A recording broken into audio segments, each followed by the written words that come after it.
இங்க அங்கம்மாள்ன்ற பாட்டி பிளவுஸ் போடாம கையில ஒரு பச்சை குத்தி இருப்பாங்க. அதை பார்த்து அவங்க பேத்திக்கு எனக்கும் அந்த மாதிரி வேணும்னு சொல்லிட்டு கூட்டிட்டு போறாங்க. பட் இந்த விஷயம் இந்த குட்டி பொண்ணோட அம்மாக்கு தெரிஞ்சு வந்து சண்டை போறாங்க. அதை பார்த்து இந்த பாட்டிமா அவங்க மருமகள் கூட பார்க்காம அடிச்சுறாங்க. அதை பார்த்து இந்த பொண்ணு கோச்சுக்கிட்டு அவங்க அம்மா கூட போயிடுறா. அண்ட் இந்த பாட்டியோட ரெண்டாவது பையன் டாக்டர் ஆக பெரிய தியேட்டர் ஓனரோட பொண்ணை லவ் பண்றான். பொண்ணோட வீட்டுல ஓகே சொல்லி அவங்க வீட்டுக்கு வரேன்னு சொல்லியிருப்பாங்க. அதனால இவங்க வீட்டுல இந்த விஷயத்த சொல்லணும்னு சொல்லிட்டு ஊருக்கு கிளம்பி வரா. ஆனா இவங்க அம்மா பிளவுஸ் போடாதனால வரவங்க பார்த்தா என்ன நினைப்பாங்கன்னு சொல்லிட்டு கஷ்டப்படுறாங்க. பட் இந்த விஷயத்த அவங்க கிட்ட எப்படி சொல்றதுன்னு பயப்படுறான். சோ அவங்க அண்ணனோட வைஃப் கிட்ட சொல்லலாம்னு சொல்லி யோசிக்கிறான். அண்ட் இந்த அம்மா பேச்சுன்ற பாட்டி அம்மாக்கு சாப்பாடு கொண்டு போறாங்க. அப்ப இவங்க பையனோட கல்யாணத்தை பத்தி பேசிட்டு இருக்காங்க. அதை கேட்டதுமே இவங்க சந்தோஷப்படுறாங்க. நீ கேட்க வேண்டியதெல்லாம் கேட்டு இல்லைன்னா நீ ஏமாந்துருன்னு சொல்லிட்டு சொல்றாங்க. ஆனா இவங்க நான்லாம் அதெல்லாம் விட மாட்டேன், கண்டிப்பா நான் கேட்டுருன்னு சொல்லிட்டு சொல்றாங்க.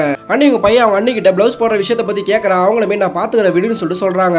நெக்ஸ்ட் டே இந்த பாட்டி பால் போட ஊருக்குள்ள போறாங்க. அங்க ஒரு இடத்துல இவங்க சின்ன வயசுல இருந்தே ஒருத்தர் லவ் பண்ணிருப்பாங்க. அவர் எட்டி பாக்குறாங்க. அவரும் பார்த்து சைட் அடிக்கிறாரு. ஆக்சுவலா இவர் இவங்க கிட்ட பேச முடியாம தான் சின்ன வயசுல இருந்தே லவ் சொல்லாம இப்ப வரைக்குமே சைட் அடிச்சிட்டு இருக்காங்க. அண்ட் ஹீரோட அண்ணி அவங்க கிட்ட போயிட்டு உங்க பையன் லவ் பண்ற பொண்ணோட வீட்டுல இருந்து இங்க வந்திருக்காங்க. சோ உங்க பையன் உங்களை அழகா காமின்னு சொல்லி நினைக்கிறான். பட்டு போடலாம் கட்டிக்கிட்டு மேல பிளவுஸ் போட்டாதான் ரொம்ப அழகா இருப்பாங்கன்னு சொல்றான். சோ நீங்க பிளவுஸ் போறீங்களா சொல்லிட்டு கேக்குறாங்க. ஆனா இவங்க நான் பிளவுஸ் போடாமலே அழகா இருப்பேன், என்ன அழகா இல்லையான்னு சொல்லிட்டு கேக்குறாங்க. இவங்களுமே அழகா தான் இருப்பீங்கன்னு சொல்லிட்டு அங்க வந்து வெளியே வந்துடுறாங்க. தென் ஒரு ஃபங்க்ஷனுக்கு போறாங்க. இவங்க அண்ணி ஒரு ஐடியா கொடுத்துருப்பாங்க. அந்த ஐடியா படி சாரி எடுத்து அவங்க சொந்தக்கார பொண்ணு கொடுத்துருப்பாங்க. அதை பார்த்ததுமே என் பையன் எனக்காக தான் எடுத்துருப்பா, என்னோட விருப்பத்தை தான் இப்படிலாம் பண்ணிட்டு இருக்கான்னு சொல்லிட்டு சொல்றாங்க. அண்ட் வீட்டுக்கு வந்ததுமே என் பையன் ஆசைப்பட்டா வேஸ்ட் கூட கட்டிட்டு வருவேன், பிளவுஸ் கூட போட மாட்டானா, அதுக்கு எதுக்கு இதெல்லாம் பண்ணிட்டு இருக்குன்னு சொல்லிட்டு திட்டுறாங்க. பட் பிளவுஸ் போட ஓகே சொல்லி அவன் ஒழுங்கா கூட பேச மாட்டான்னு சொல்லிட்டு அவங்க பெரிய புள்ள கிட்ட புலம்பிட்டு இருக்காங்க. ஆனா கொஞ்சம் மாசமா இவங்க பெரிய புள்ள இவங்க கிட்ட ஒழுங்காவே பேசல. அதை பத்தி இது வரைக்குமே ஒரு வார்த்தை கூட கேட்டது அதை நினைச்சு ரொம்ப ஃபீல் பண்றாரு. தென் பிளவுஸ் போட்டு சாரியும் கட்ட ஆரம்பிச்சாங்க. பொண்ணு வீட்ல இருந்து வந்தா எப்படி பேசணும்னு சொல்லிட்டு ட்ரைனிங் எல்லாம் கொடுக்குறாங்க. அண்ட் பேச்சு பாட்டிக்கு சாப்பாடு கொடுக்கும்போது அவனோட பிள்ளைக்கு நீ பிளவுஸ் போடாம இருந்தா பிடிக்கலையா, அதனால தான் இப்படி பிளான் போட்டு உன்னை பிளவுஸ் போட வச்சிருக்கான்னு சொல்லிட்டு சொல்றாங்க. ஆனா இவங்க அதை நான் நம்ப மாட்டேன், என்னோட பிள்ளைய பத்தி எனக்கு தெரியும் சொல்லிட்டு கோவமா போயிடுறாங்க.